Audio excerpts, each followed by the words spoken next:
What if the pursuit of happiness is the biggest lie you've ever been told? Think about it. We spend our entire lives chasing comfort, pleasure, and approval, believing that's the end goal. But what if that chase is actually a trap, holding us back from our true potential? What if the key to a full life isn't found in the absence of pain, but in the power to overcome it? Friedrich Nietzsche offers a brutally honest alternative. The purpose of life isn't happiness. It's power. The word power makes us think of tyrants, control, and domination. But forget all of that. The power Nietzsche speaks of isn't about ruling over others. To him, that was a sign of weakness, the desperate cry of an inferiority complex. True power is an internal force, an expansion of your own being. It's the enhancement of a capacity you already possess.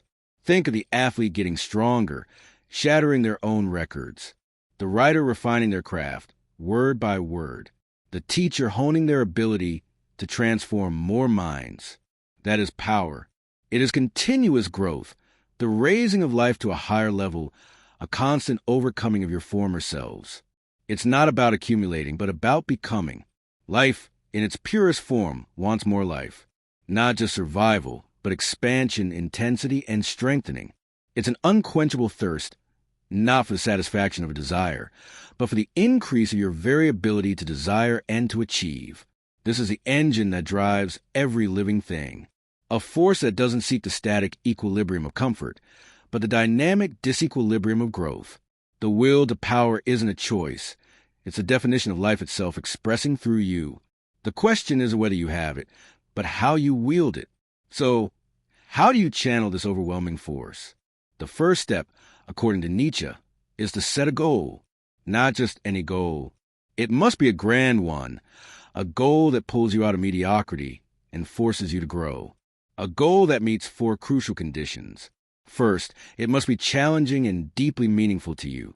Second, it must promote your health and well-being or that of those around you. Third, it has to lead you toward personal excellence. And finally, the most important part, it must be autonomous, a pure expression of your individuality, not a script handed to you by society.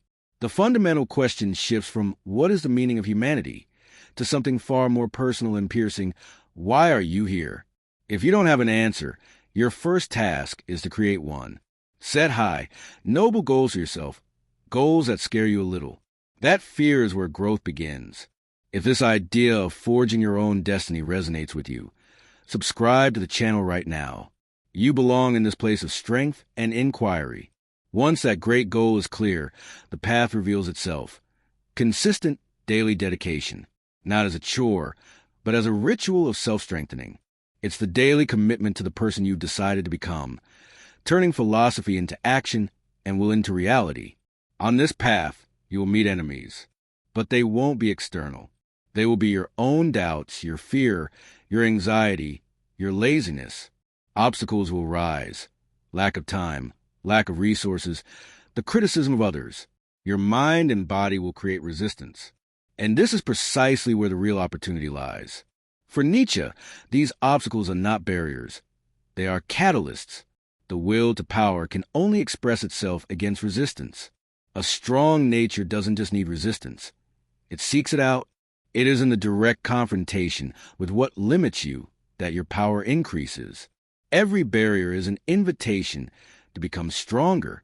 Think like a warrior. An ambitious warrior doesn't wish for a weak opponent. They crave a worthy adversary, because it is in the heat of a difficult battle that their skill is forged and honed. Your weaknesses, your fears, your struggles, these are your most worthy opponents. They are the raw material for building your power. Suffering, in this context, takes on a new meaning. It's not a punishment. It's a tool. Pain isn't a signal to stop. It's an indication that you are pushing your limits and therefore expanding them.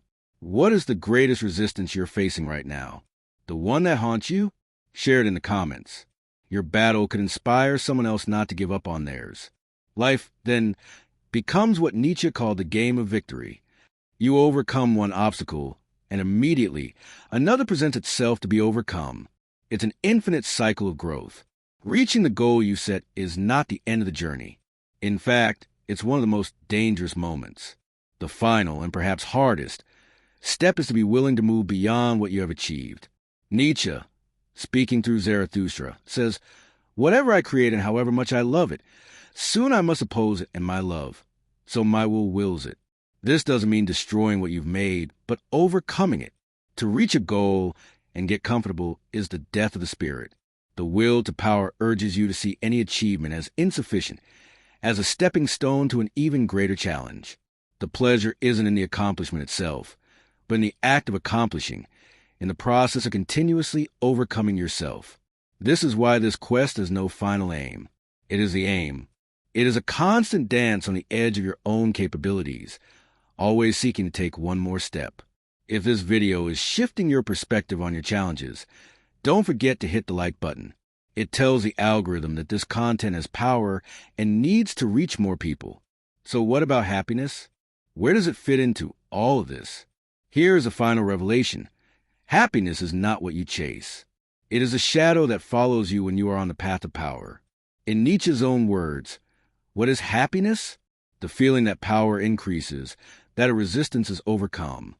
Joy, therefore, is a symptom, a spontaneous side effect of your growth. You don't pursue it. It finds you on the battlefield, in the midst of the struggle, at the exact moment you conquer a limitation that once held you captive. It's a triumphant awareness of your own expanding strength. This view violently contrasts with systems that ask us to endure suffering now for a future redemption, whether it's a religious paradise or political utopia. Those ideas, for Nietzsche, devalue the only life we have, the only moment that exists, the now. They make us passive, waiting for an external salvation. The ethic of power, instead, makes you the protagonist of your own redemption. It gives a profound and immediate meaning to suffering, transforming it from a curse into a blessing.